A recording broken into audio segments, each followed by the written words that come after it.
আজকে আমি পিজার উপকরণ নিয়েছি। শুরুতেই যা লাগছে, মাংসটার মধ্যে আমি একটু গোলমরিচের গুঁড়া,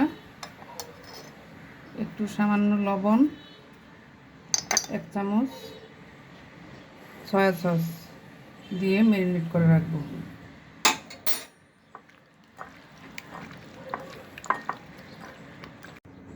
আমি একটা মিক্সিং বল নিয়েছি। এখন আমি একটু সামান্য কুসুম গরম পানি দিচ্ছি।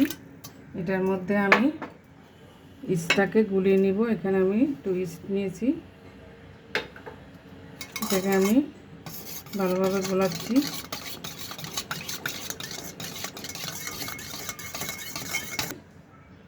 সামান্য পরিমাণ লবণ,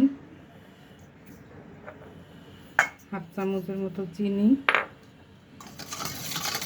এগুলোকে আমি একটু গুলিয়ে নিচ্ছি।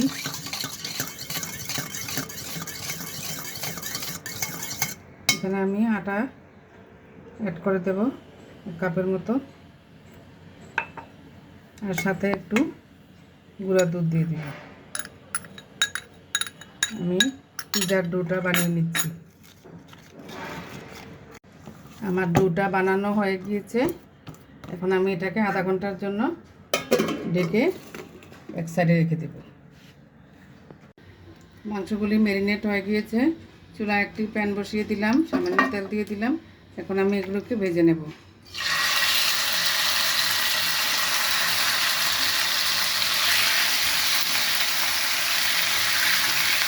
মাংসগুলি ভাজা হয়ে গিয়েছে। আমি এখন এগুলোকে উঠিয়ে নিচ্ছি একটা পাত্রে।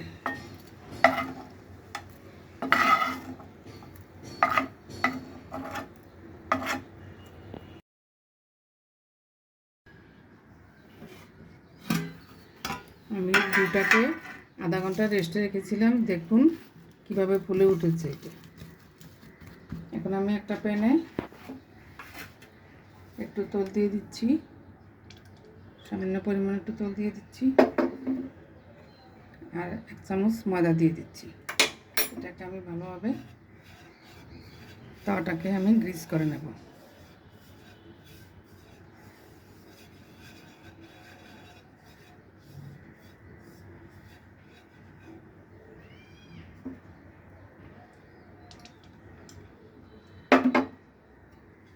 হয়ে গেল গ্রিস করা। এখন আমি ডোটাকে দিয়ে দিচ্ছি।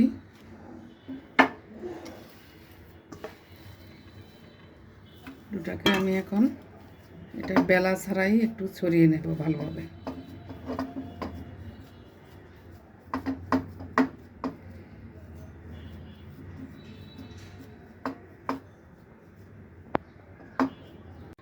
ডোটা ছড়িয়ে দিয়েছি।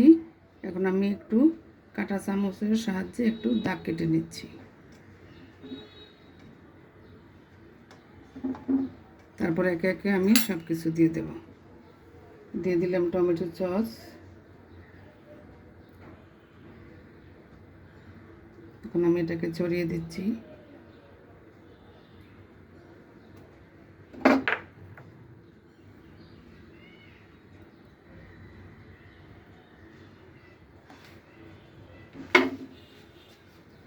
দিয়ে দিব ভাজা মাংস, যেটা আমি আগেই ভেজে রেখেছিলাম।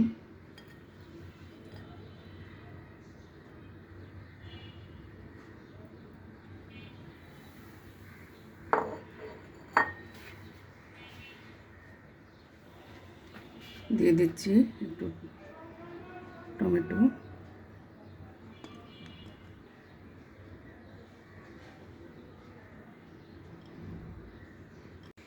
টমেটো দিয়ে দিলাম। এখন আমি উপর থেকে একটু একটু ক্যাপসিকাম দিয়ে দিচ্ছি ছড়িয়ে ছড়িয়ে।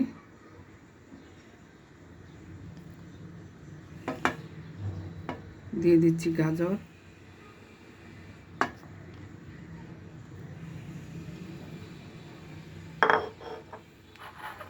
তারপর দিয়ে দিচ্ছি কিছু পেঁয়াজের পাপড়ি।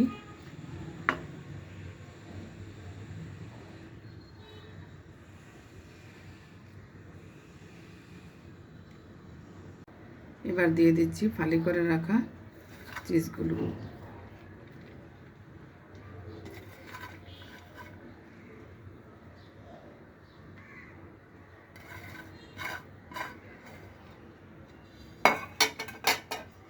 এখন আমি একটা ঢাকনা দিয়ে দিব,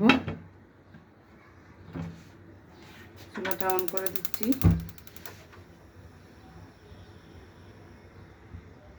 একদম লো আছে, 20 মিনিট রাখতে হবে। আর আমি ছিদ্রটা বন্ধ করে দিচ্ছি। তৈরি হয়ে গিয়েছে আমাদের চুলায় বানানো পিৎজা। এখন আমি এটাকে কেটে সার্ভ করব।